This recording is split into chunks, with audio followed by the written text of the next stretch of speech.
Ladies and gentlemen, welcome to Story Night's flagship season, Life, Punctuated. Tonight, true stories live on stage and without notes on the theme, Exclamation Point.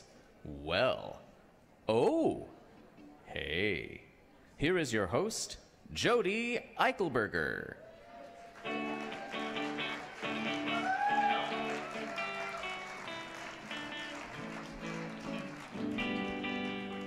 Reginald was home with the flu. Oh, the doctor knew just what to do. He cured his infection with one little injection, and Reginald uttered some interjections. Hey, that's smart. Ow, that hurts. Yeah, why'd you gotta stick a needle up there? Interjections show excitement Ow, or emotion. yeah. They're generally set apart from a sentence by an exclamation point or by a comma when the feeling's not as strong. Geraldo thought he'd woo her yet. He showed his affection despite her objection, and Geraldine tolerated some interjections. Wow, that's so nice. Oh, I've seen so soon all my life. Gotta be kinda cute. Interjections Wow. show excitement Hey. or emotion. Oh. They're generally set apart from a sentence by an exclamation point or by a comma when the feeling's not as strong. So when you're happy, Hooray! or sad, Aw. or frightened, Eek! or glad, Hey! or excited, Yay! or mad, Rats! an interjection starts the story right.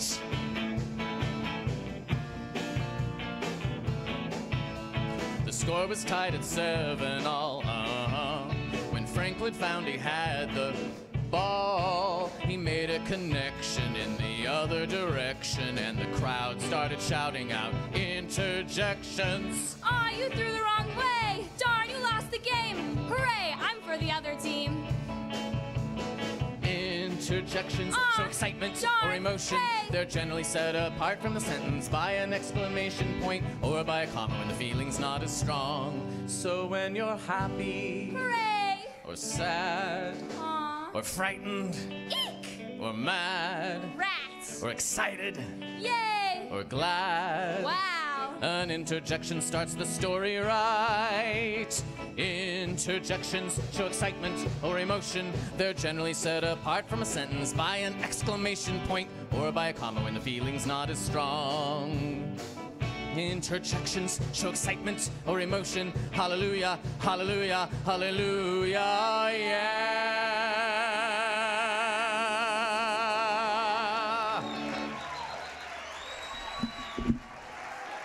Missed the drop. Thank you to No Reaction from Boise Rock School. That's K-N-O-W, reaction, not no reaction. No Reaction.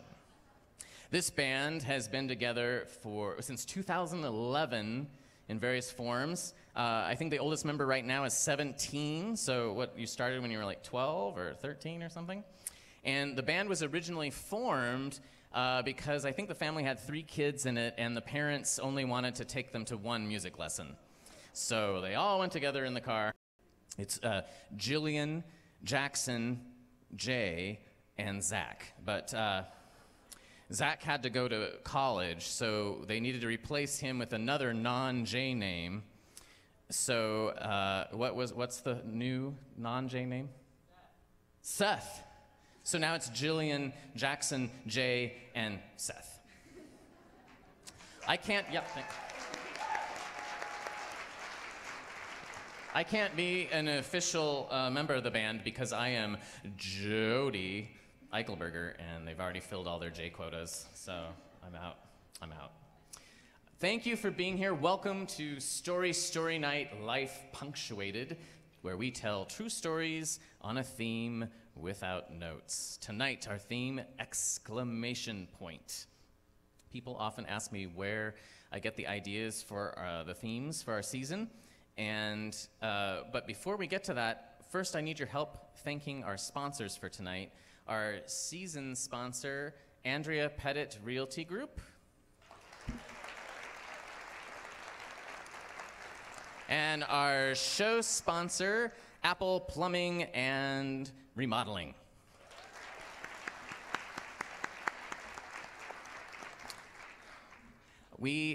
So people often ask me where we get the idea for the seasons, and sometimes I don't really know. But in this case, I do know specifically because I got the idea for the season at the library. And not in the library, but literally off the library. The exclamation point on the library has become an iconic part of Boise's identity. In fact, as I was looking into exclamation points and different angles for the punctuation for stories, we ran across John Oliver, the comedian from, now he has his own show. About 9 years ago, he did a comedy special on Comedy Central, and he said that he just recently had gone to Boise, Idaho. And in the middle of town, he saw a big gray building with giant yellow letters with one word, and that word was library. And then there was an exclamation point. And he said he spent several hours trying to figure out what that exclamation point meant. He was like, what is it? Like, library. I know. I'm surprised I'm in Boise too. But here I am, and I guess I'm staying a while, so we'll have to get used to it. Or was it library? Actually, just kidding, I'm a Chuck E. Cheese. So we don't have to spend hours to figure out the meaning of the exclamation point, however, because tonight we have to tell us in just a few minutes the man responsible for putting that exclamation point up on the library, Mr. Howard Olivier.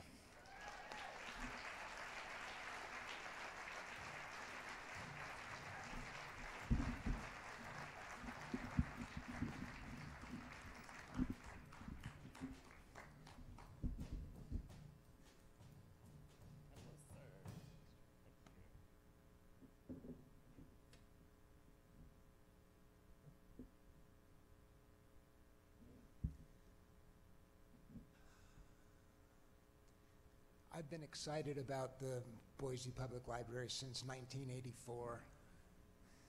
I've loved telling people about it, especially folks who've lived there their whole lives and didn't really know it was an amazing library. And one of my favorite examples was that if you put a book on hold back then, they would mail it to your house for $1. $1. And once the book was returned to the library, they'd mail it to you. It was just amazing. So I told people about this dozens and dozens of times, one at a time, over the first 10 years of living in Boise. And then one day in October of 1994, I was going to the library and I looked up, and on the building they'd put this big sign, 5-foot high letters, it says, library.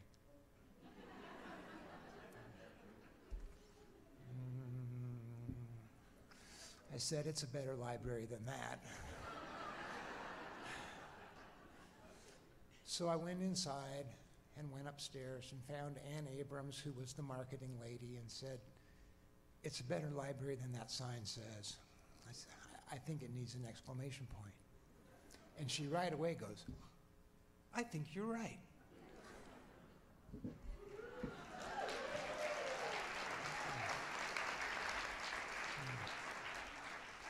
And I said, well, I know Flying Pie, that was the business that I owned at the time. I said, I know Flying Pie can pay for it if you can get permission to put it up there. And, yeah.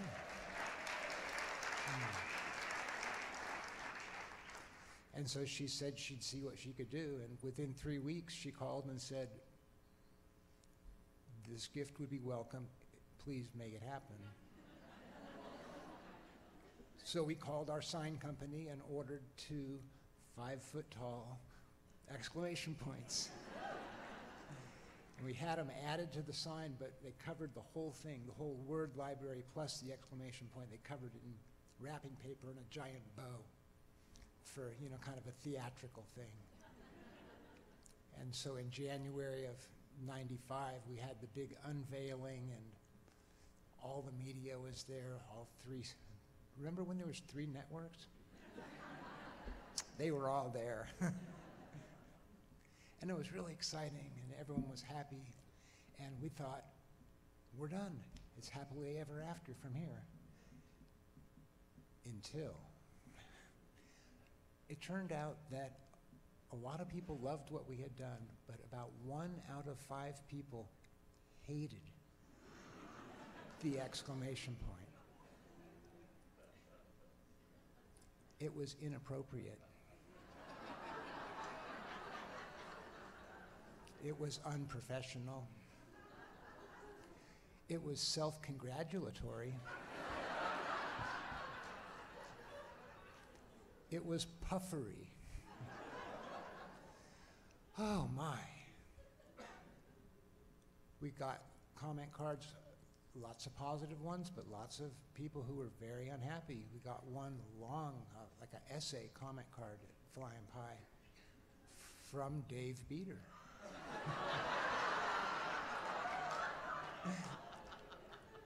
Whose initial take on what we'd done to the library was far from favorable.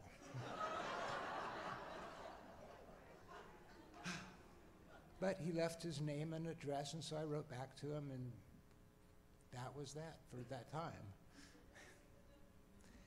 There was a lot of positive feedback also. I mean, families tell the stories that when they drive by the library, their kids in the back yell, "Library!" when they see the sign. People write their checks to the library with an exclamation point. One lady came and told me, she said she brings all of her out-of-area guests down to look at it, and she points up and says, "That is Boise." Wow.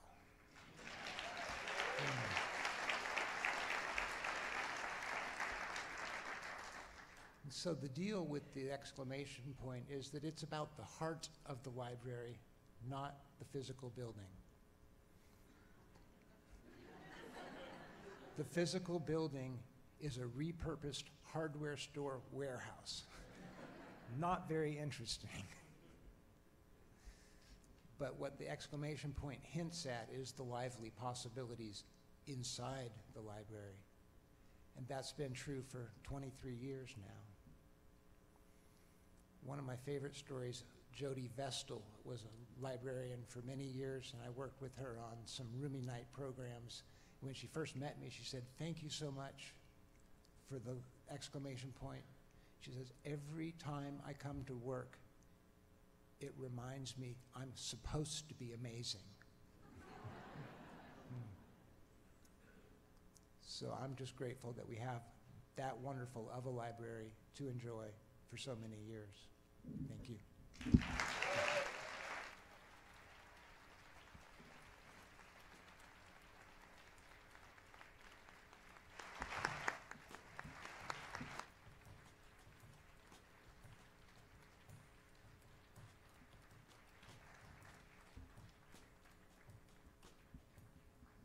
So we posted that John Oliver sketch on our Facebook page as a promotion for the show. And what surprised me is the responses that we got, the offense that people took, was not to the suggestion that Boise isn't sophisticated enough to have a library, or that he wanted to leave as quickly as he could. The thing that people were offended by was that he described it as a gray building with big yellow letters. That's what upset them. Well, that recent college grad who came in with the scathing review of the exclamation point at Flying Pie Pizza later became the mayor of our city. And to tell his side of his experience is Mayor David Bieter.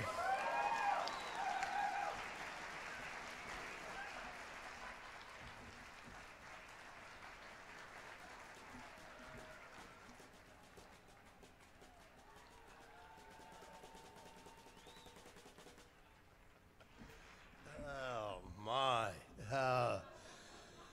Well, first of all, let's hear it for Howard. Wasn't that incredible?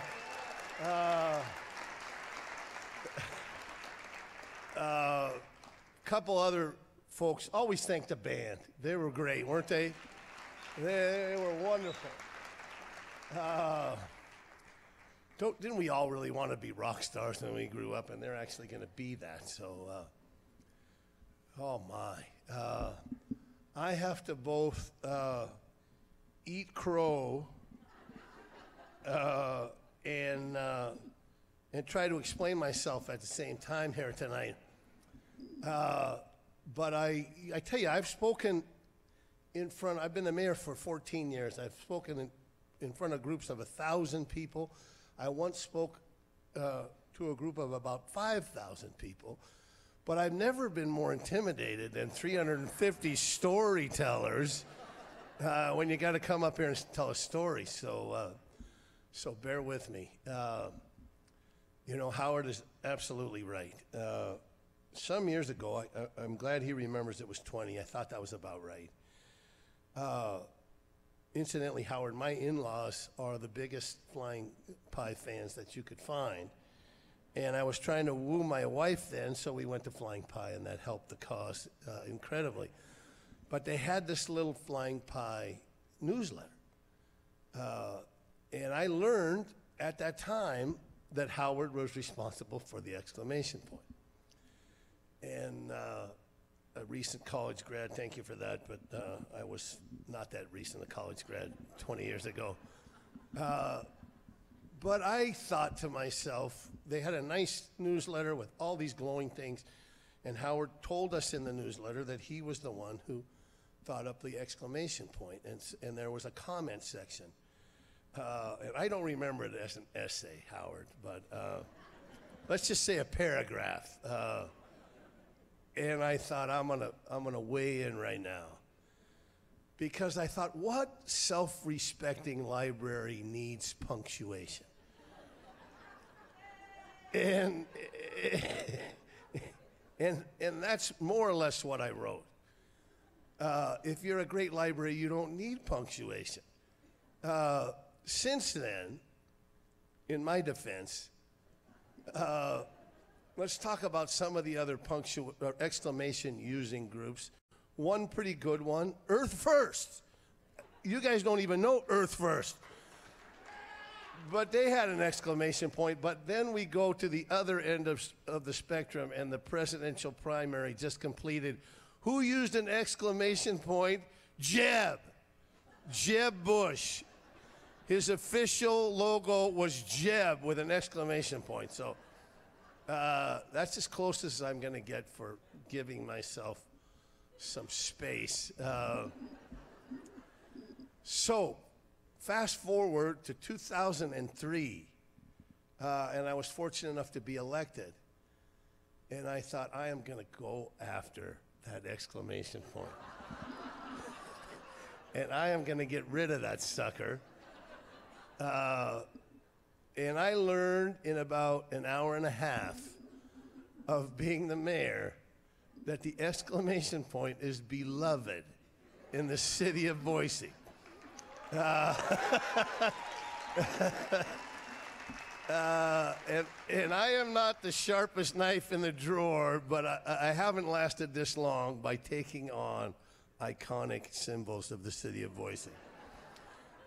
And so, love it or don't love it, the exclamation point survives. And not only survives, it's become, I don't know if you know this, but the exclamation point after library is trademarked in the city of Boise. This is true. Not only did we put it on our branch libraries, which I'm happy to say we have 4 of them now. The latest being Bound Crossing Library, which you haven't seen it, it's just a beautiful library. But we went so far as to configure the shelves in the shape of an exclamation point in one of our branch libraries, and I won't tell you which one because someday you can go find the exclamation point in the way the shelves are configured. So I am happy to be humbled and not take the exclamation point out. And not only that, and Howard, I know that you agree with this part of what I'm going to say. We're going to build a new main library, and we're going to be worthy of an exclamation point.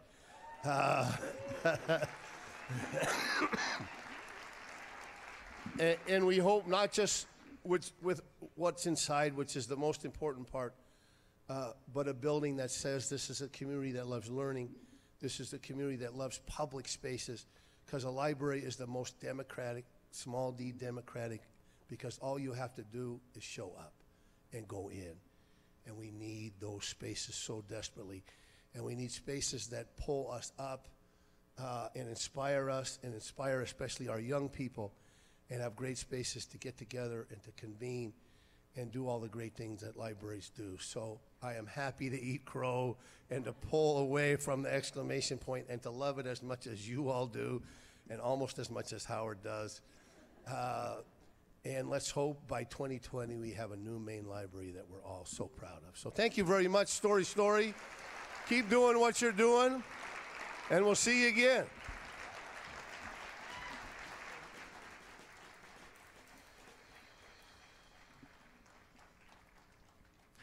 Gosh, we haven't even started our show yet.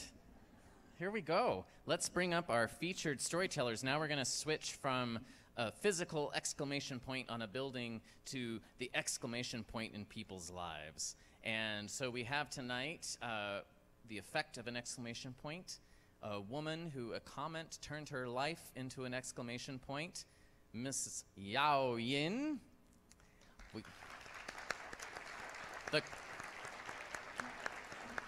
The exclamation that made Betsaida Chavez question her future. Betsaida. And how Elvis made George Prentiss scream.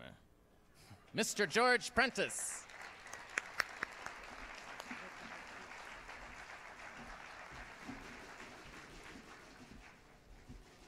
All right, we're going to start with our first featured storyteller, Yao Yin.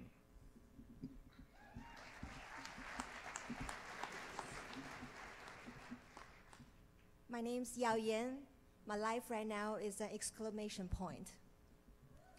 Every day is filled with new opportunities, new projects, new ideas, and new friends, which is very hard for me to believe. Because just a few months ago, I was going through a very difficult time, a personal crisis. At that time, I felt hopeless, powerless, and useless. I tried every possible way that I could think of to pull myself together, but it was simply impossible to get back on my feet. I thought to myself, maybe I need to try something new, something I've never done before. One day, I saw a model call on Facebook about a fashion show at Boise Art Museum. This is new to me. I've never walked on a runway. But wait, can I really do it? I started to recall all my rejections by various auditions when I was in China, because I was never beautiful enough to be able to make it. To be honest, I have never felt beautiful growing up, because in Asia, beautiful girls typically have double eyelids, slim jawline, low cheekbones, and a small mouth. What about me? I'm basically the opposite of all of that. I have monolids, meaning I don't have a crease in my eyelids. I have square jawline. I have high cheekbones, and I have a big mouth. You know what makes it even worse? My braces. Last time I went back home, I went to a party to see some of my childhood friends. At the end of the party, one of them wanted to take a picture of us all. But when he was just about to press the shutter button, he stopped and looked at me and said, "Yao, you can't smile with your mouth open. You're wearing braces. They're gonna ruin the picture. Close your mouth." Anyways, I have never felt beautiful. But after thinking about the fashion show for several days, I eventually decided to go to the audition. Because whether I fail or succeed, I gotta do something to try to pull myself out of that pit of despair. So I went to the audition, and the lady in charge of the fashion show, Kelly, liked the way I walked. Luckily, I was selected to be a model for the runway. That was very therapeutic for someone in the middle of a crisis. The fashion show turned out to be a great success. Several weeks later, I got an email from Kelly asking me if I'm interested in doing another fashion show for her at Chateau de Fleurs in Eagle. So we did that. After that, Kelly and I kind of got to know each other a little better. In the beginning of October, Kelly introduced me to her friend, Daniel, who is a very talented photographer in New York. He has published many photos on Vogue Italia, which is one of the top fashion magazines in the world. So Daniel was coming to Boise to visit his family. And Kelly asked me, "Hey girl, do you want to do some photo shooting with him?" And I said, "Sure, why not? Let's do it." Kind of put a team together. Daniel was the photographer, Kelly was the wardrobe stylist, and I was the model. Now we need a hair and a makeup artist to join us. Daniel recommended Danielle, who is the hair and the makeup designer for Opera Idaho, and is an amazing artist.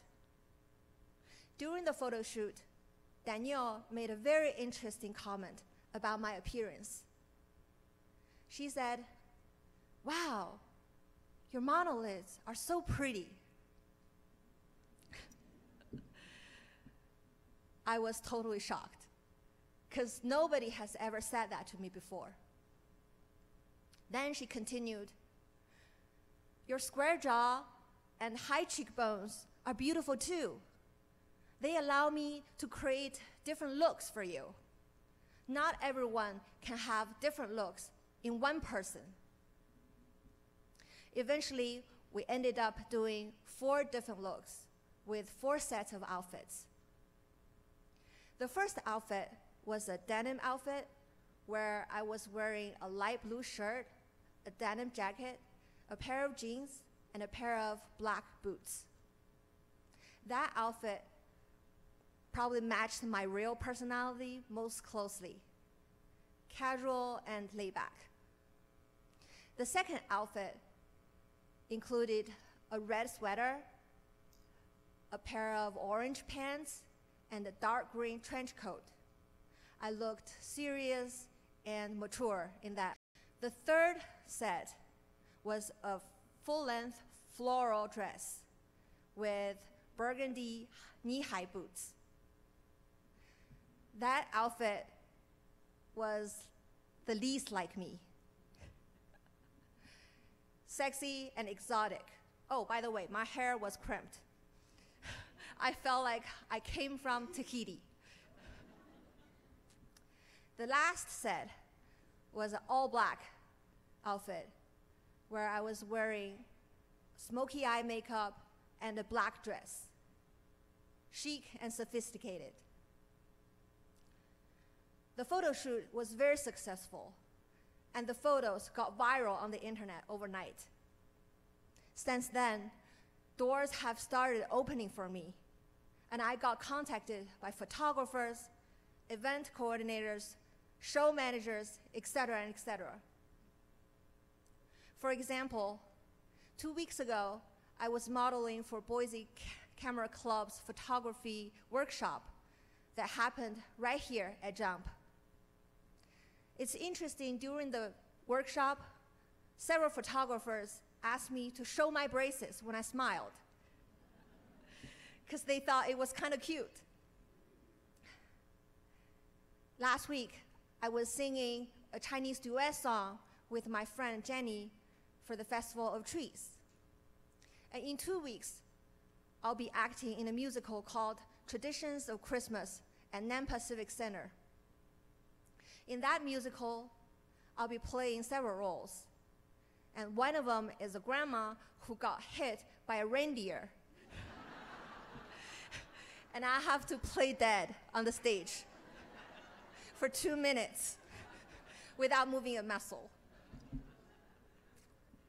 My life right now is an exclamation point. When I told my parents about all this, they wouldn't believe this modeling thing was happening to me.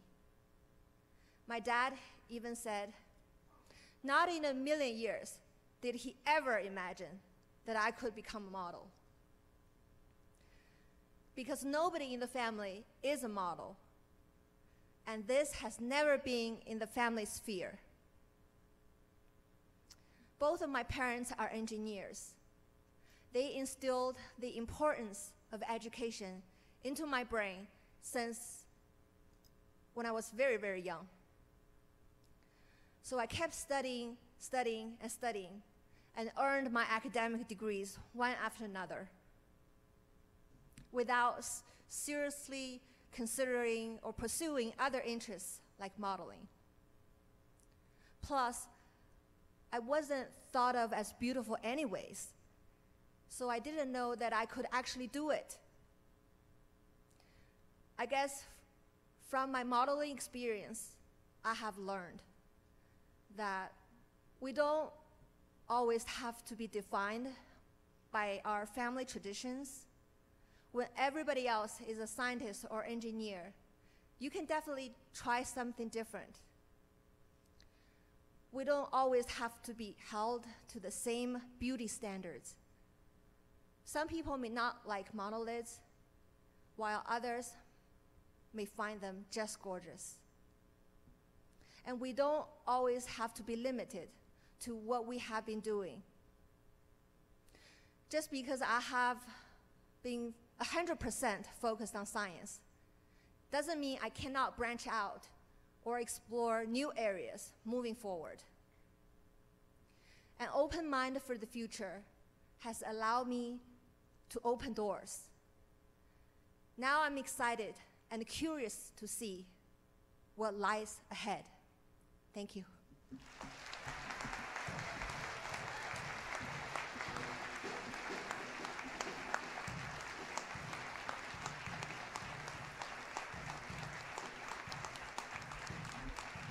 Thank you, Yao. I want to give you a poster for our season to remember your night. Here you go. So Yao submitted at storystorynight.org to be a featured storyteller. I have to admit, at first I thought it was spam, which we do get spam on the Story Night, as you can imagine. Whatever those bots crawl and find every email. So occasionally I get one that's like, hey there, want to meet up tonight? You know? Yes, but this one said, you have beautiful monolids. I was like, well, that's I'm going to open this one up for sure. And fortunately, inside that email was a beautiful story. Now, I understand, Yao, you're getting your braces off soon, aren't you? In how long? In 2 weeks. The braces come off. I have to warn you, as a kid who had all of it, the braces, the headgear, the elastics, everything, don't be alarmed when you first get your braces off, okay? Because what you're going to feel in your mouth is going to be like mashed potatoes. And I don't know if your orthodontist did this. Did they show you the pictures of what happens if you don't clean your teeth right? Yeah. So when I first felt my teeth after the braces came off, I thought, oh my gosh, it looks exactly like those horrible pictures they showed me. They're just gummy and gross. But yeah, they turned out okay.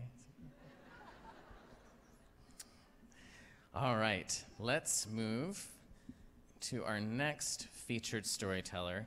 Please welcome to the stage, Betsaida Chavez.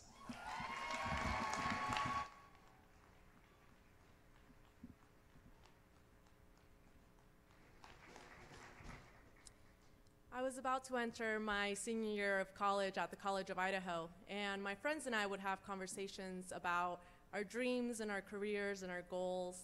My close friend wanted to apply to a master's program in marine biology, and my other friend was looking forward to applying into a master's program in outdoor science education. And I wanted to get a master's in ecology and go to New Zealand and travel the world, but I wasn't going to be able to because I was undocumented, which meant that I didn't have a social security number. So I wasn't going to be able to pursue that career. You see, my parents and I immigrated to the US because we wanted to be together as a family. We're from a small town in Jalisco, Mexico, and my father had to travel a lot in order to work and provide for us. And it was very difficult for my brother, my mother, and I to not have him around. So when I was 6 years old, my mother, brother, and I picked up our things and we traveled to Salt Lake City where my father was working. We were there for about a year, and my parents heard then that there was more job opportunities in Eastern Oregon. So we picked up our things again and we moved to Ontario. There, my parents worked long hours in the fields, in packing sheds. My mom worked at McDonald's for a while. We cleaned houses to get settled.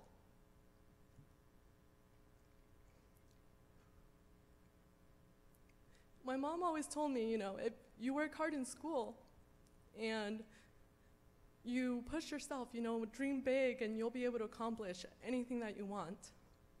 So I did just that. I got really good grades in high school, and senior year I was going to graduate salutatorian. I had honors, and I even got my associate's degree at the same time as I was going to high school. Senior year came around and I was looking forward to going to college, but because I didn't have a social security number, I wasn't going to be able to go. Thankfully, people around me, my mentors and other folks were able to help me, and I was able to enroll at the College of Idaho. But because I lacked status, I wasn't going to be able to receive any financial aid from the government, so my parents worked extra hard to pay for my tuition out of pocket. And I got a couple of private scholarships as well to help pay for my career and my bachelor's. So there I was in 2012, that senior year, and I was feeling the same way that I was feeling in high school. Didn't know what I was gonna do.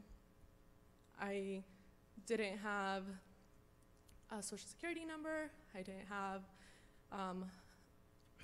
my driver's license was soon going to expire, and I wasn't gonna be able to renew it because the laws in Oregon had changed, and so I was soon gonna be left without a driver's license as well. And I wasn't gonna be able to pursue my master's degree either. So I was sitting at the parking lot of C of I that summer, and I had been volunteering there when I got a text message. It was from a close friend of mine, and it was a victory text message, like a congratulations, and it said something about President Obama. And I looked at it and I didn't know what it meant. So it looked like big news, so I called my mom and asked her, have you heard anything about this? And she said, no. So she turned on the TV, and it was all over this, it was on the news.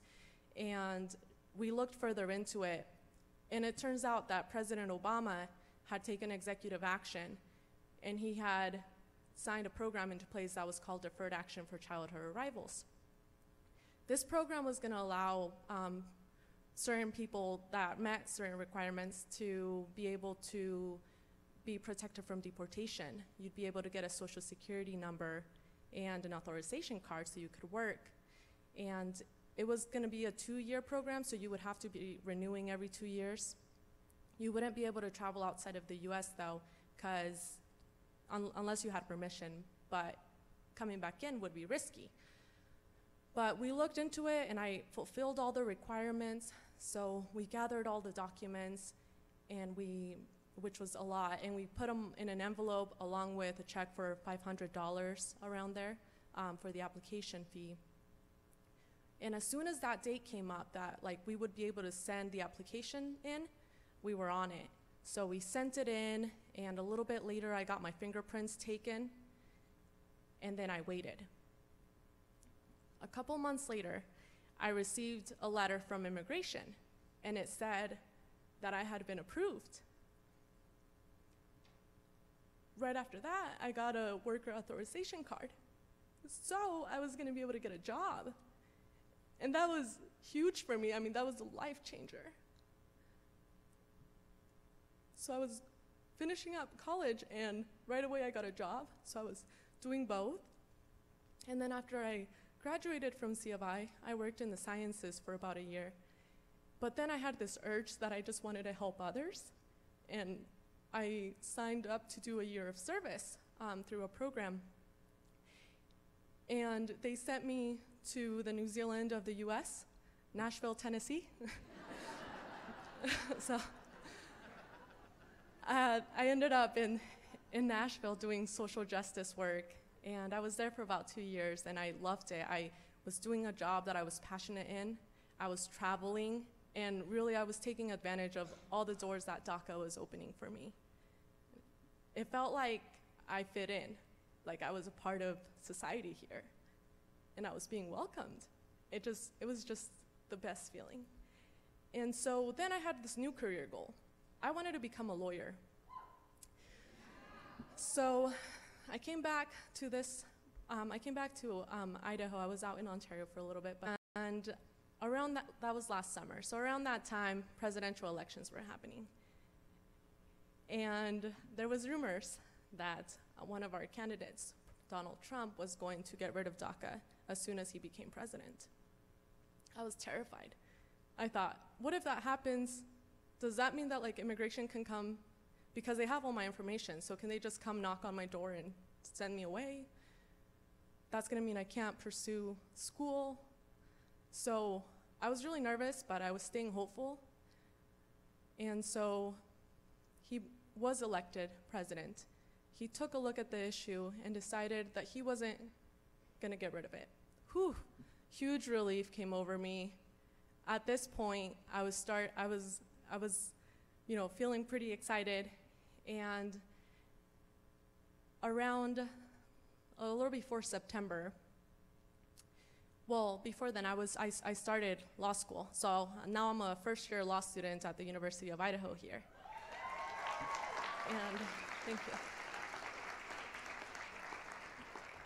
And I was really excited about, what was happening, but still kind of nervous about the environment, like political climate and stuff. But I was just staying hopeful. And right before September, there was more rumors because 10 states got together and they signed a lawsuit, and they told the government, if you don't get rid of DACA, we're going to sue you. I was terrified, but just staying hopeful. That's really what's kept me going. I remember the day came when they were gonna make the announcement, and that morning was a Tuesday, September 5th. I had my contracts class at 9:30, so I got ready and I showed up to class early. I put my headphones in and I had my phone on to the live streaming of the announcement. Jeff Sessions walked into the room and confirmed the rumors.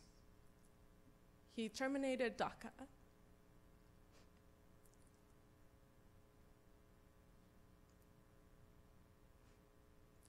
I sat there and stared at my phone.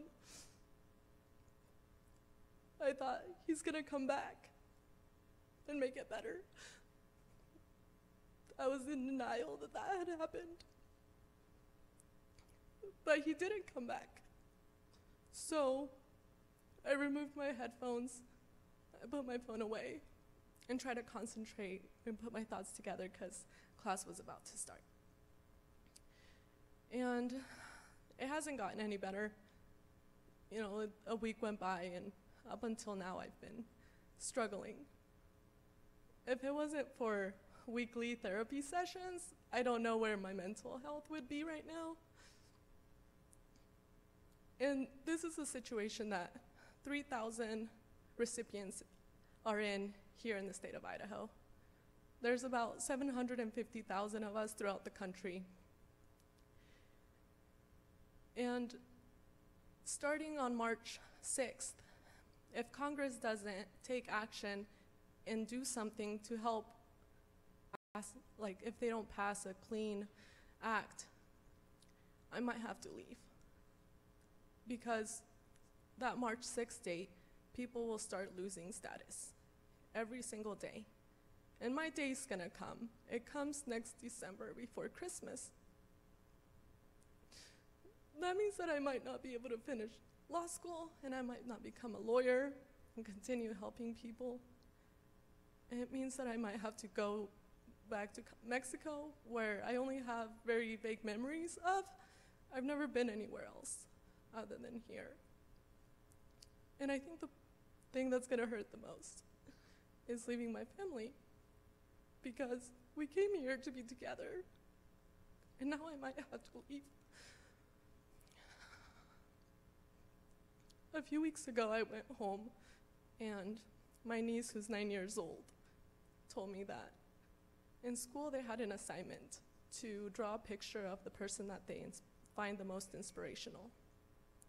She told me that most kids drew pictures of their parents, but she drew a picture of me. And I'd like to stay here and be able to see her grow up. Thank you.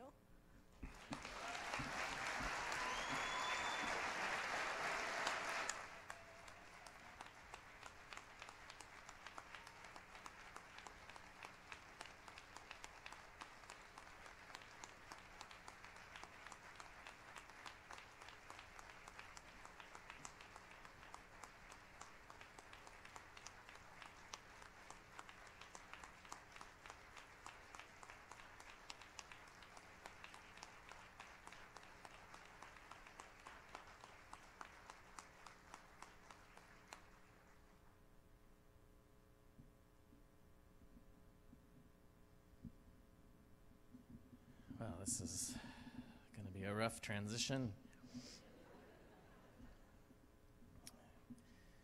If, like me, you sprung a leak during that story, you might need the services of our show sponsor tonight, Apple Plumbing and Remodeling. It's actually very fitting that this show is sponsored by this company, because the owner of the company, Bob Haycock, is Story Story Night. And this is his second year that he's sponsored the first show of the season. And he has been a storyteller himself up on the stage on several occasions. But he does promise that he will not share any of your personal plumbing issues. Well, not personal plumbing issues, but, you know, house issues. Yeah. Anyway. I want to also welcome our season pass holders that are signed up for the whole year. We appreciate that, and several of you are right here in the section here. We do have a few more, I think like 19 seats left in what we're calling the story party up here. So if you are interested in those, we do have the box office set up out in the lobby. During intermission, you can look into signing up for one of those season passes.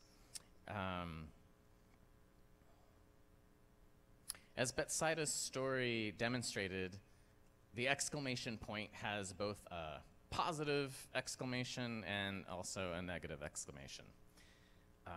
Right now, kind of a positive exclamation for me is I just found out that the show that I'm in right now is selling really well, and they're extending the run. It's a show, well, I'll just tell you that I star as Dorothy Zbornak from the Golden Girls. It's the Golden Girls Christmas Extravaganza. I also am featured as Judy Garland.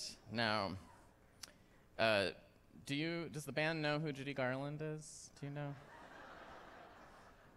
Many of you probably don't remember the guest spot that Judy did on Golden Girls. She was very old. She wasn't on the Golden Girls. No. I'm also realizing that I'm experiencing kind of a weird negative exclamation point this year because I am almost exactly the same age as my dad was when he passed. And that's kind of a weird feeling. And I'm also realizing now I've lived more than half of my life without him. And it still hurts. And as one of our featured storytellers this summer shared during On Fire, grief is a pain that was never meant to heal. We at Story Night are also experiencing some grieving right now, as some of you probably have read in the Idaho Statesman, a young man who stood right here just exactly 1 year ago.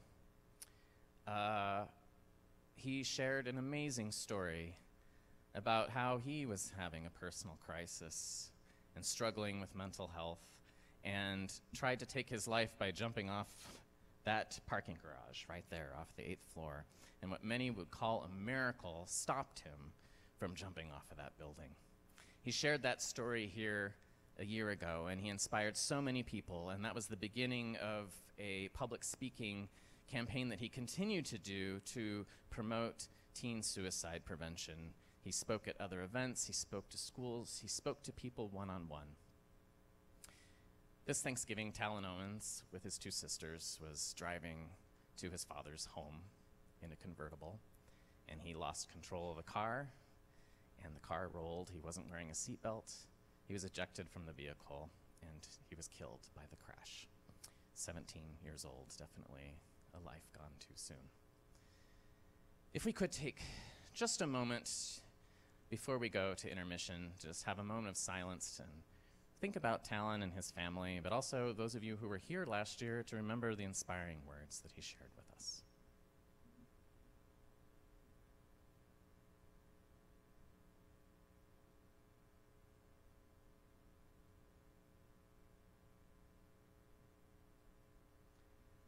I'm reminded of one of the things he said, which was quoting one of his favorite quotes, which was from the film Kung Fu Panda.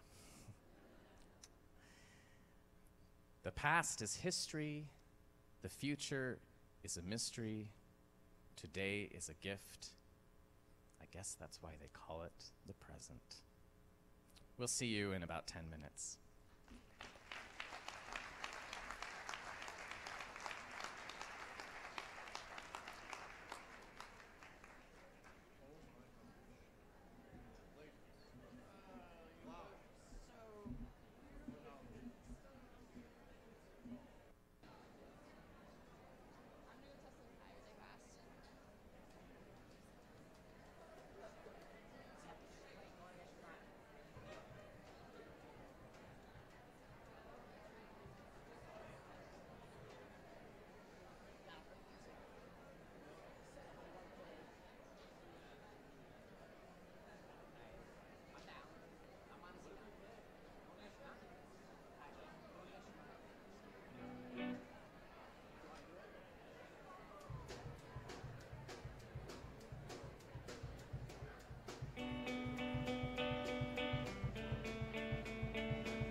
All right, we are going to get our second part of the program started. Hope you had a chance to refresh your drinks and refresh your spirits.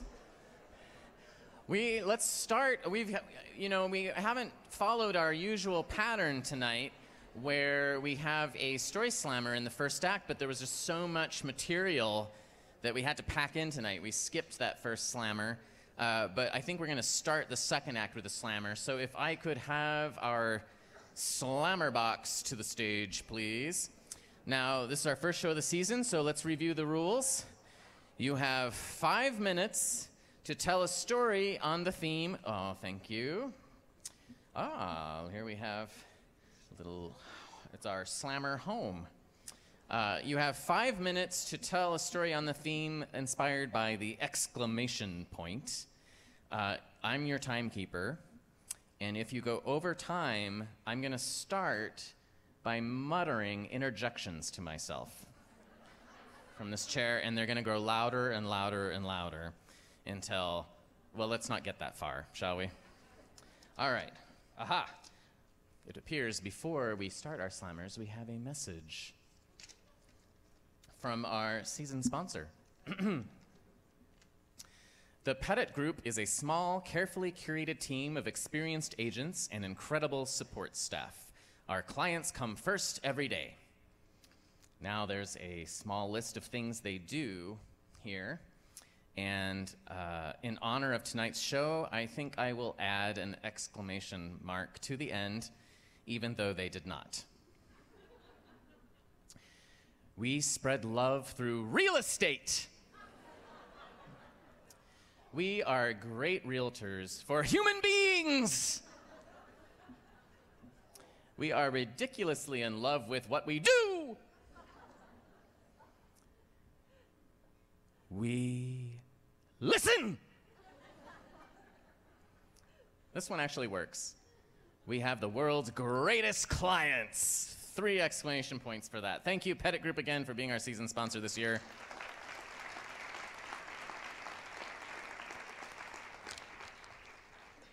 You'll learn more about them as the year goes on. Next time, they'll all be question marks. All right. Our first slammer this evening, are you hoping it's you? Oh, them. Oh, okay. Did you write their name and put their name in there? Sneaky. Sneaky. Well, this is interesting. She's got some magic going on. It's like Jack and the Beanstalk, because our first story slammer is our story slammer of the year, Bean.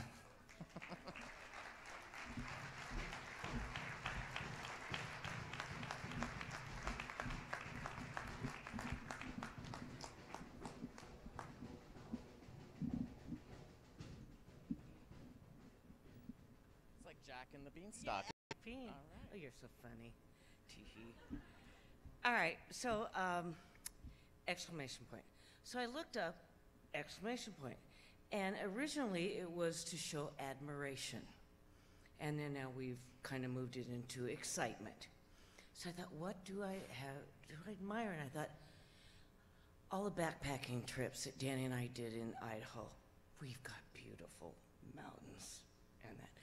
Whether it's from the Alice Tuxway-Lute and the Selway Bitterroot or in the Sawtooths, there's Still Mountain by Alturas Lake, the Payette National Forest, the Pioneers, the Gospelump Wilderness, the Frank Church Wilderness, the Selway Bitterroots. In the Selway Bitterroots, there's a lake called Legend Lake. It's a hanging lake. Literally a hanging lake. You are literally eye level with the lake. You can get on your tiptoes and you're over the lake. You can go down and under the lake. It's like, what's keeping this massive amount of water on the planet? And there, it's the most freakishly exciting thing. It's really neat. But my favorite place is the White Clouds. The Cirque, Sapphire, and Cove area, and the China Well. What's called the China Well, and it's all white, and you can climb this ridge, and you can see Cirque, Sapphire Cove, snow, and there's snow, Cirque, Sapphire Cove, snow, and it's kind of white, and this China wall, and there's a crack in the wall that's like the shape of Idaho. I was like, look at that, it's the shape of Idaho. Now, did you ever notice how when Montana goes into Idaho, it looks like George Washington? It does. Now you look at a map and you're never going to be able to see it. You'll like, yeah, George Washington. Or some people say, oh, it might be Richard Nixon. I kind of prefer the George Washington one. And then another over a ridge, and you can walk if you're brave, and I've done it. I did it once. You can go to this ridge, and you can get to the top of the China Wall. You got to go on scree. It's a little at the top of there. You look over the 4th of July Creek, this area, all the lakes in the other. It's just like standing at the top of the world. It's like, wow. Now getting down is a little spooky, and that. And then there's this another over ridge over. Another trip is Tin Cup Lake, and it's nestled right up into the China Wall, but it's kind of chocolate brown on that side. And I just learned, while on a trip with 5 of my girlfriends in the Redfish Lake on a boat trip, that when you're looking at the granite mountains, and some are kind of white and light colored, and then there's some that are dark colored. The white colored is older than the dark colored. I never knew that. It is right up against the China Wall, nestled right up there. And wonderful trip thing. And another thing that's exclamation point while you're backpacking. Longest I was ever at was 18 days. Pretty fun. We used to take these tents, dig a hole in them, put a basket, rocks, and we could have saunas. It's a really cool thing. When you're backpacking, you're out there, best way to take a bath.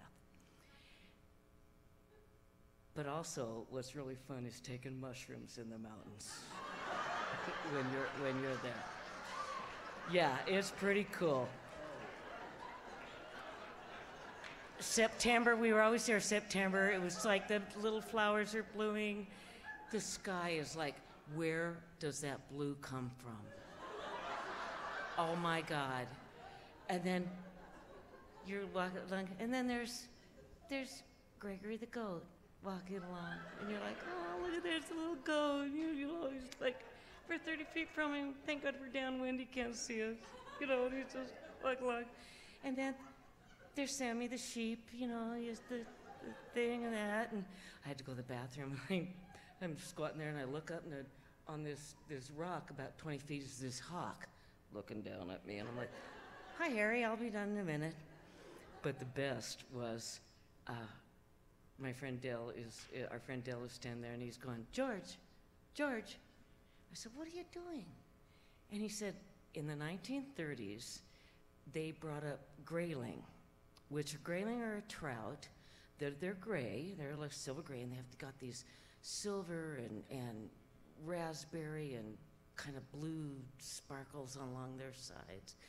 And in the 1930s, they hauled up on horseback graylings and planted them into Tin Cup Lake. And so Dale's going, George, I'll be damned if this big 3-pound fish didn't get up and break water and dive down. I'm like, do it again! Oh my God! It's just magical. And there's just so definitely deserving an exclamation.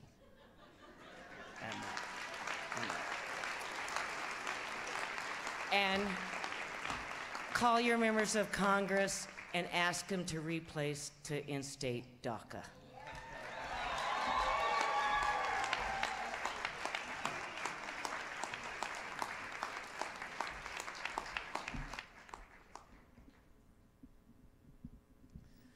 I always heard that there were things you could take that would cause you to ask profound questions. But so far, I haven't heard any of the profound questions. How is it so blue? So we have happening our Story Studio, where you can go and practice telling a 5-minute story that you might be able to come to our show and share sometime. We've got a new format this year at Jump. It's going to be the Tuesday, the week after our live show. I think I've said that right. So the first one's going to be December 5th. It happens right down here in the Inspire studio, and you can sign up on Eventbrite. And it's a smaller group of people, and get some beginning tools on how to change or share your everyday life in a tell-all story. And we have a new studio coming up too, which is we're calling Master Storytelling Class. It's a 4-week session, and that's also available on Eventbrite. That starts in January, and that's going to take you all the way from the page to the stage. So brainstorming story ideas, practicing them, and actually getting up on stage with your peers in the workshop and you trying stage presence and putting the story together. And our studio workshop coordinator, Amanda Rich, is going to be teaching both of those workshops. So you can find those on our website, on Jump's website, or also on Eventbrite if you're interested in getting some tools to put your name in our slammer box. Okay, let's move on to our last featured storyteller. You have read his words in the Boise Weekly. You have heard his voice on NPR. And now tonight you're going to see his face and the rest of him too. George Prentiss.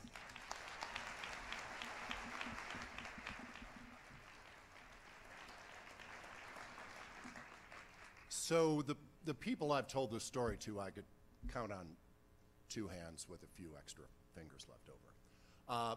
So the very first job I ever had was a security guard. It paid $2.10 an hour, and that was a lot of money. I was just a kid, but I needed the money.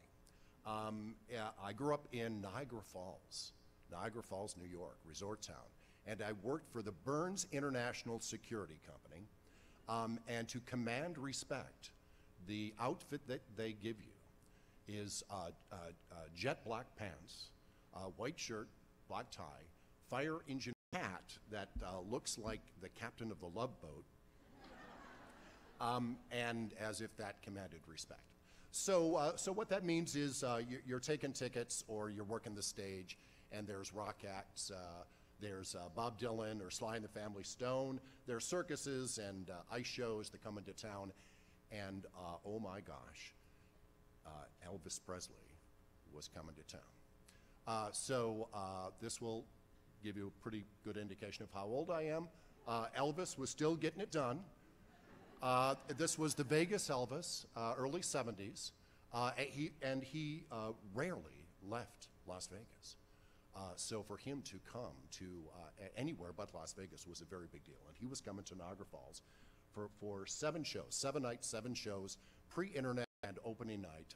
George, you're working the stage. And Elvis Presley's people had special instructions for us.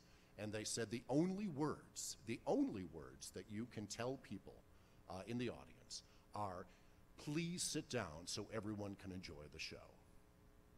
Please sit down so everyone can enjoy the show. And they made us repeat it with them. Please sit down so everyone can enjoy the show. And we're just like, what? Okay, fine. It's $2.10 an hour. So now what that means is there's about 6 of us in front of the stage, and the stage is about right in the back of my head here. And it's not an over-exaggeration that about 80% of the audience were women who grew up with Elvis Presley, and they were pretty excited. So he comes out. There's the 2001 overture, and he comes out and he's doing the karate stuff. He's got the white jumpsuit. He's really getting it done. The big highlight is Can't Help Falling in Love with You. Wise men say, right? Okay, so Elvis, anyone? Elvis? No? Stop. Okay, so while he's singing, one of his assistants comes over to him with a silk handkerchief, to wipe the sweat from his brow, to dab the sweat, at which time Elvis takes the handkerchief and hands it down to someone in the audience. And they repeat this about 20 times. So the folks I am pinned up against the stage. Folks, if you sit down, everyone can enjoy the show. It's not happening. And there's this woman, much older and much bigger than I was, who was reaching as if she saw through me as if I wasn't there. And she's reaching and pinning me up against the stage, and I made the fatal mistake. I grabbed her arm, and our eyes locked. And I said, "Ma'am, if you sit down, everyone can enjoy the show." I swear to God, she reaches down and bites me. And I mean, she takes a chunk. She draws blood, she takes a bite, and I am screaming like a 5-year-old girl. And there's a security guard about 20 feet away. It's like, she bit me. It's like, and he can't move, and nobody can move. So one of Elvis's band members sees all this happening, and he puts his guitar down, and he reaches down and hooks his arms under my armpits, pulls me up on the stage as if I'm a cadaver. They don't let me stand up. They keep me at an angle and drag me at an angle off the stage to the local emergency room. Lots of tests, stitches. Exclamation points just filled my life, and I thought that kind of jump-started everything. I said, oh, well, this is energy, this is good. I became a reporter. And I had all the luck in the world. I worked for Associated Press and United Press International and NBC and ABC. I saw terrible and wonderful things. Reported from combat zones and the White House and the Challenger explosion. I witnessed 2 executions. I saw too many dead bodies, and then quit. I retired a long time ago to go make a lot of money. I went into banking, and then I represented children in family court. That was swell, and I lived in Manhattan and Los Angeles, exclamation points there. I moved to Idaho 17 years ago to do nothing, and do nothing. But exclamation points weren't done with me. So I'm at my annual physical. I just moved to Boise. And this is quite some time ago. I'm at my annual physical, and we're at that stage where the doctor has the little pen light, and he's looking in my eye, and he leans in, and he says, "How long you been shaking?" Well, I thought he was looking through me as if I wasn't there. Because for the better part of 15 years, I had masked my tremors. I over-exaggerated my arms and my motions and my hyper storytelling. And I said, well, about 15 years. And he said, you want to do something about that? And I said, yeah, let's do something about that. So went to a neurologist, and for about 3 years and a lot of tests, we figured out that I was going from significant tremors to borderline Parkinson's, to full-on Parkinson's, to off-the-chain Parkinson's. Lots of medication. And it ramped up and up and up and up and up for these 17 years, to the point where a couple of years ago, my medication was too strong. And I was dizzy, and we had to dial it down, and the doctor said, well, how do you feel about shaking in public? And I said, well, it's a little late now. Because some time ago, someone came to me and asked, would you like to be on the radio? And I thought, okay, well, I can hide out there, because I had retreated in my personal life. I had retreated from life. but life was coming for me, at least my professional life, and was saying, we're not done with you yet. And so I went and hosted Morning Edition. And the handshake deal was that we were going to have a lot more long-form interviews. We were going to take the show on the road. Did the show live from Washington, D.C. on the morning that a man named Barack Obama became president. And then someone said, would you like to write about movies again? And I hadn't done that in decades. And I said, well, you want me to do that? Oh, okay, I can do that. And someone said, would you like to be a hard news journalist again in print? And I said, well, if you'll have me, okay, sure, and write about criminal justice and the environment and politics, etc. So I've interviewed Nobel laureates and strippers and Oscar winners, a couple of US presidents, everybody in between. And it's not unusual for me to be shaking during those interviews. But they don't know what you know. And I have used that to my advantage. They think I'm nervous. They think I'm nervous, and they think they can take advantage of me and give me a line and bull. But I can come in a side door as good as anybody. So when somebody wants to lecture me about a P&O that I've been a vice president of the Hong Kong Shanghai Banking Corporation, if somebody wants to lecture me about social welfare, they don't know that I ran the largest group home for children in Idaho. If someone wants to talk to me about war or Veterans Affairs, they don't know that I buried both my parents at Arlington Cemetery. But that's okay. They can think I'm nervous.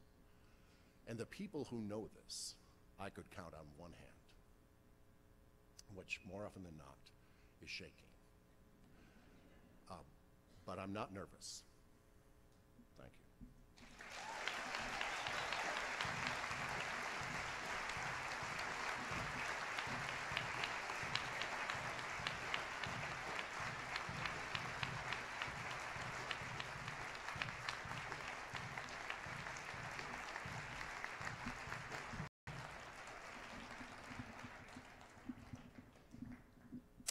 I also moved to Boise about 4 years ago to retire. I just couldn't afford to. Gotta work. All right. We're gonna make somebody else work now with another slammer.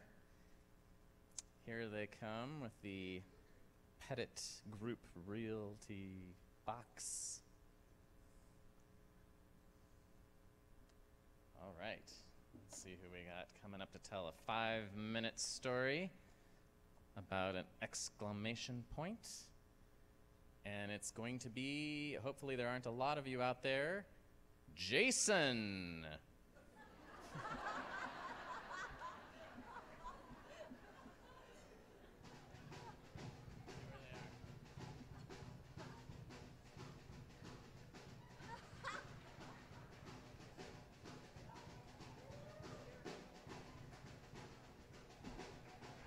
I think he just realized who he was. That he is, in fact, the Jason. Just like Cher and Pink and...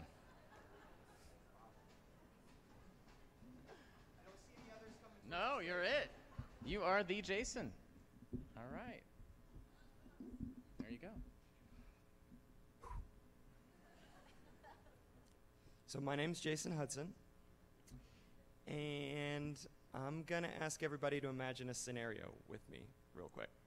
So you're sitting in this lovely room, listening to these fantastic, inspirational, moving stories. And we come to the Story Slam part of the evening, and they pull a name from the bin, and it's your name. Only you didn't put your name in that bin.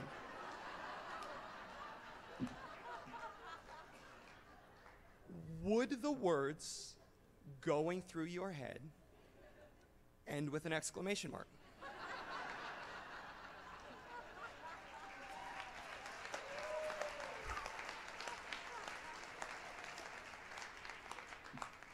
I assure you that they would. So with 0 time to prepare, or maybe 12 seconds, and a theme to stick to, I'm going to ask for a tiny bit of indulgence, and I'm hopefully going to be able to bring this around at the end. So, 2006, I graduated from grad school at University of Colorado in Boulder. Anybody here ever lived in Boulder? So, phenomenal place to be a student. Really, really, really great place to go to school. When you graduate from school, if you aren't independently wealthy or have a trust fund, it's a really hard place to stay. So I'm sitting around with a few friends, having a few beers, and kind of lamenting, what on earth am I going to do after school? And this guy down the bar, apropos of nothing. And anybody seen The Big Lebowski? You guys seen this movie? So this guy looks like Sam Elliott's cowboy character from The Big Lebowski, sitting down the bar by himself. And he turns and he said, I overheard you talking about how you want to stay out west, but you don't know if this is the right place. You ever been to Idaho? And the answer was no. I had never been to Idaho. I knew nothing about Idaho. And I dismissed it as nothing and went back to my friends. And that grain of sand just kind of stayed in the back of my head, you know, like an oyster. And a few weeks later, I get a letter from the apartment complex saying, hey, do you want to re-up your lease? And I said, no. I think I'm going to go to Idaho. And so I went down to the leasing office and I said, no, I'm going to Idaho. And they said, why? And I said, I don't know. And so I packed up my truck and I loaded everything I had in the back of it and I started driving. And I'm driving across Utah and I pull out my old flip phone and I call my parents. And they said, what are you doing? And I said, I'm going to Idaho. And they said, why? And I said, I don't know. And they said, are you going on a fishing trip? I said, no. You going on a climbing trip? I said, no. I said, do you have a job? I said, no. And so my mom reminded me that I had a cousin that worked for Micron. And so I called him up and I said, I haven't talked to you in a decade, but can I crash on your couch for a few days? And he said, sure. Why are you going to be in town? I said, I don't know. And so I crashed with him. And this was June of 2006. And I don't know if anybody remembers that June, but it rained all day, every day, that entire month. I think it was the river flooded, well, until this spring, that was the worst that it had been in a long time. And I rolled into town, and it was pouring down rain, and I'm coming up from Mountain Home to Boise, and, you know, coming into Boise for the first time from that direction, it's not the most scenic way to come into town. And I looked at myself in the rearview mirror, and I just said, why? And I'd been here a couple of days, and I checked out the city, and I walked around, and I met people, and I was thinking, okay, this place seems like it could be a fit. This town seems like it could be a pretty good place, but I'm not sure. I'm still not quite sure about this place. And I was coming down Broadway, actually. I went up to look at the depot. Or not Broadway, I'm sorry.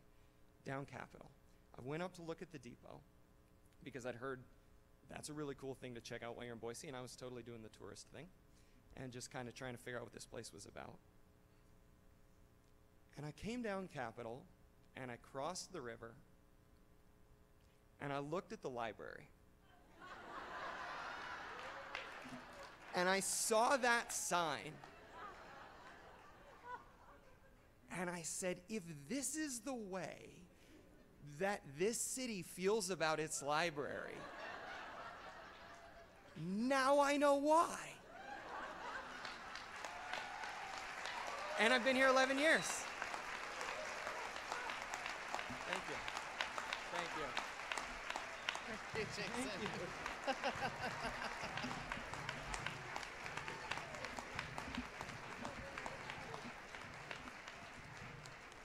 Well, that was a great sequence of punctuation marks right there. It was a preview of the question mark. I was gonna, so many times he had the phrase, why are you going to Idaho? I don't know. Why am I going to Idaho? I was just gonna come up and finish it for him and say, you're in Idaho! They did it himself. We got back to the library. That's awesome. This might be another inspiration for you to take our Story Studio class, because you may not put your name in. Somebody else might do it, and you're ready for them, though. You've been to class. All right, let's get another story slammer up here. Hopefully this one put their own name in. We're going to have to come up with some disciplinary actions. I'll let Jason take care of his own disciplining. All right. Oh, good. This one has a last name. I actually think I know this person. I didn't know her last name, but I know her first name. It's Kat Lizarraga.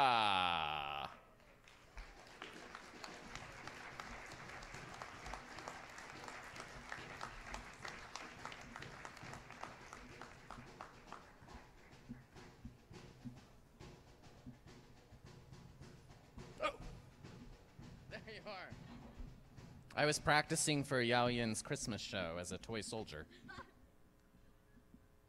Okay, very short. Hi. A big exclamation point in my life is my dad. I recently graduated, thank you, with a creative writing degree. And I had this dream of being a writer and a storyteller for as long as I can remember. And when I tell people what I'm majoring in or what I want to do with my life, it's not always very happy or like, wow, cool. It's always, why? Or what are you going to do with that? And I always remember the first time I told my dad I wanted to be a writer, and he said, wow, with an exclamation point. His dad had a crazy life, and he passed away when I was very young, but I had these great memories of him telling me these made-up stories. And he was an orphan, so my last name, Lizarraga, is actually from a storybook. He just picked it out. He liked it. So I always like to imagine that I was just continuing his story. So one of my favorite things to do is do stand-up comedy, because I think that it's a really interesting way to tell a story. We've got some punchlines in there, and it's kind of formulative, but it's different. So when I told people that I wanted to do that with my major, I wanted to explore more creative writing and comedy, I still got that question, why, and what are you going to do with that? Like I hadn't already answered that question. So right before my senior year in college, I entered a competition here in Boise called Boise's Funniest Person. And I made it. I auditioned and I got in. And then the first round happened, and I made it past that. And then the second round happened, and I made it past that. And then I finally told my dad what I was doing. And almost 3 times a day, he would call me with jokes that he had written for me. And his favorite was always, you should tell your people that my grandpa, his ears have AIDS, hearing aids.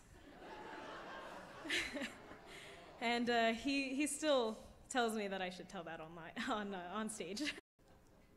When I made it to the final round, my parents came up and surprised me to see me perform on stage.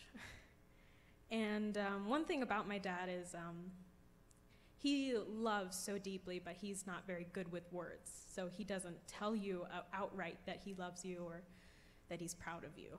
And I made it my goal that I just wanted to hear it once. So when I performed for the finals and afterwards, I came up to my parents and my dad grabbed me by the shoulders and he said, "I'm proud of you," with an exclamation point. Crying, completely vulnerable. And it makes all of those times that people ask me why I want to be a writer just disappear. Because that's why I do it. I do it to tell other people's stories, and I do it to give people that feeling that I had when my dad said, "I'm proud of you." Recently, my parents came and visited me, and I work in a brewery.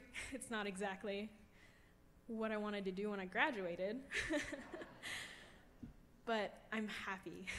I write and I talk to people and I hear stories and I love it. I'm happy. And my parents saw that recently. And right before I dropped them off at the airport, my dad said, "I'm proud of you because of what I've built here."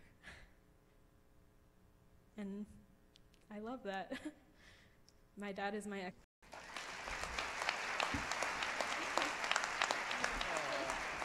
Thank you.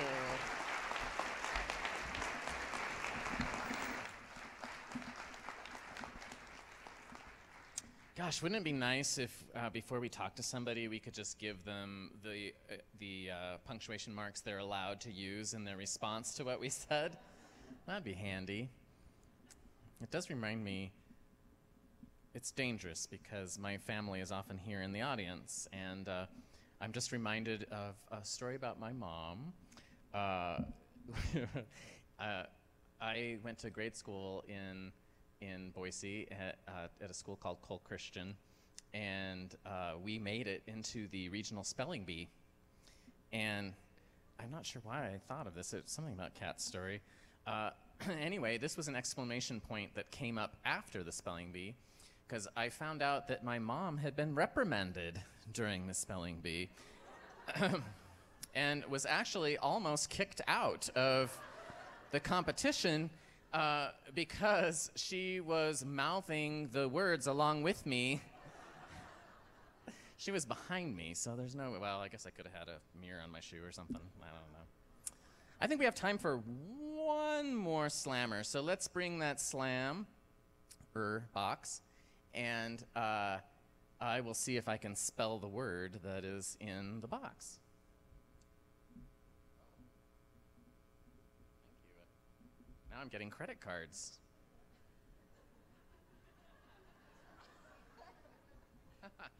By the way, that did remind me, someone lost some money, and we weren't sure how to do this, actually, because it's cash. If you are missing some money,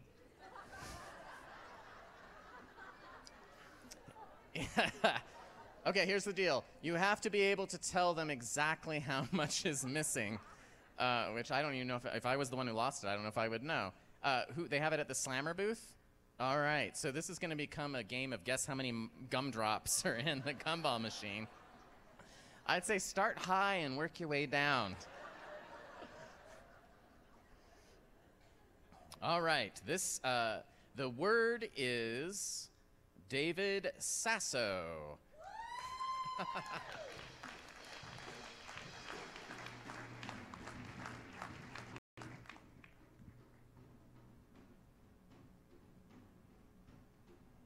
No reaction, everybody. All right, welcome. Thank you. Appreciate How are it. Do you know the theme from Shaft? No, I'm sorry. Just wondering. All right, so real quick, the last two people were talking about it, and Boise is kind of a magic town. I came here 20 years ago, and it's always said it's my good luck charm, because so many good things happened to me here. But anyway, my exclamation point story. So I grew up in the promised land of Daytona Beach, Florida, and I was a lifeguard there. And I think it was about my senior year. I started lifeguarding when I was 16.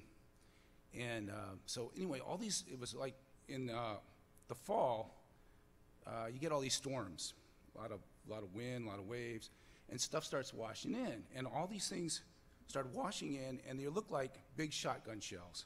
They're about, I guess about that long, about that big around. They're metal tubes, and they had like U.S. government stamping on the side and all this, and I'm like, man, that's pretty bitchin'. So I picked one up, and it was one of the lifeguards I worked with, Don Boer, who was, this is in the 70s, and Don Boer was a former paratrooper in Vietnam and all that. I'm like, that's the guy I got to ask, you know. Don will know what this thing is. And I'm like, hey, Don, what's this? And he goes, oh, far out, man. This is an arc light, you know. We used to use them to light up in Vietnam. You could see in the jungles and all this shit. And he goes, a lot of times, you know, we'd party, we'd get all high, and we'd launch them, and it was just far out. And I'm like, fuck yeah, that sounds pretty cool. All right, I can dig that. So he goes, well, what you can do is you take a 2x4 and then you glue a piece of PVC over it, and then you can launch it. I'm like, really? He goes, yeah, it'll work. So I'm like, okay. So I take this thing home, and I make this thing, and this is probably October. I don't remember, but probably close to that. And wait to New Year's Eve. So I think I was a senior then. So it was me and my best friend, Jack Driscoll, and his girlfriend, Lori, and my girlfriend at the time. I don't remember what her name was, but anyway. And we get, you know, we're high school kids, and we discovered 151 rum, which was just like normal rum, only, you know, gets you more messed up even faster. So we're pretty loaded, and we go out on my high school field, which was this big, you know, this huge field. I don't know. So we go out in the middle of this thing, and we got my arc light and the board, and ready to launch it. And so, whoosh, I throw it down there. Nothing happens. I went, oh man, are you kidding me? Boom, and it goes whoosh, and it blew it right off of the PVC, and that damn thing missed my head. I'm not kidding. By like about that. It flips up in the air, comes down, and it didn't go high enough for the parachute to really deploy. Lands on the ground, whoop! This huge magnesium light. We're like, run away! Run away! England, France, I don't know, just get the hell out of here. And we burned this gigantic spot in the field. Yeah, that was an exciting New Year's. It didn't get decapitated.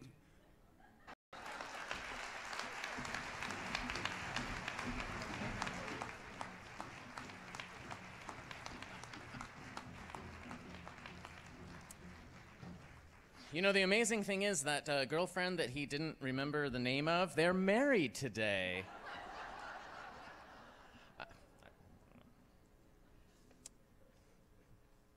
Thank you for the support from the Boise Arts and History Department. Thank you to our media sponsor, Radio Boise. If you don't know, we also have a radio show. It's Story Night on Stray Theater, which you can hear the Sunday before our live show from 5:30 to 6 p.m. Actually, the last guest of the radio show is here tonight. It's toy inventor Caleb Chung, and you can go to, he's an amazing person. You can go to the site, and they have the history of shows. You can stream it.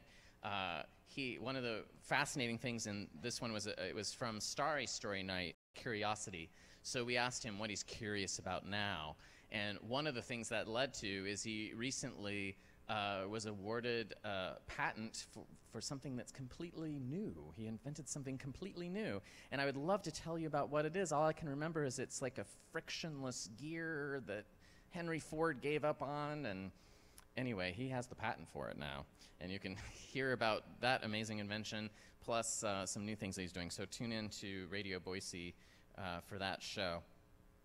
Also, You can listen to our podcasts on iTunes, SoundCloud, or however you listen to podcasts. The link is on our website. I think we have one more name in the box we can take out. And this, unfortunately, this slammer is not going to get to tell their story. Instead, they get to read the voiceover live. Well, let's hope they have a good voice and they've been to the library and know how to read. All right, we're looking for the dulcet tones of Paula. Paula, can you grace us with your...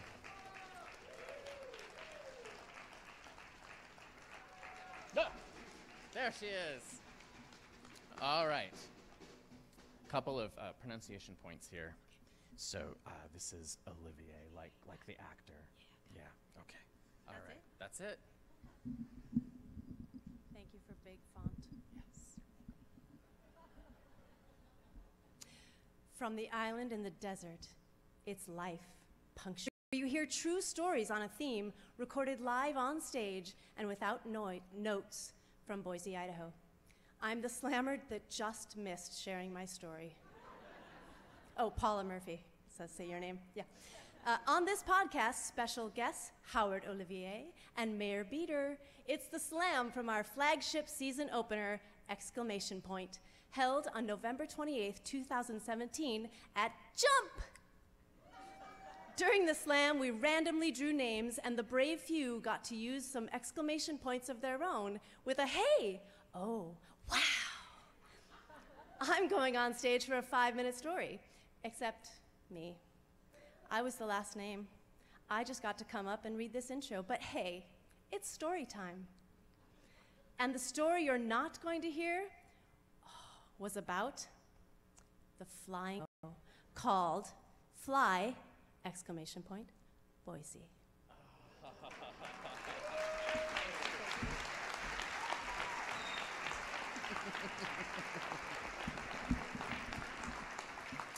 Wow, we picked the right voice for that. Thank you to our crew, Stephen Baldassare on sound and lights, and our photographer, Chelsea Harada. Look for photos and tag yourself on our Facebook page in just a few days. Thank you to our volunteers and our outgoing volunteer coordinator, Jenny Estes. Thank you to our board of directors, Amy Moran, Hannah Mae Schaefer, Karis Kimball, Karen Moore, our longest serving member, Bob Haycock, and our newly elected board member, Marnie Ellis. Yes. Thank you to our administrative assistant, Carolyn Davis, our studio coordinator, Amanda Rich, and our marketing North Star. And thank you to Boise Rock School for loaning us No Reaction. And thank you to Jump. We are going to end the year and this sentence with a period here at Jump on December 26th as we continue our season of Life Punctuated. See you in a month.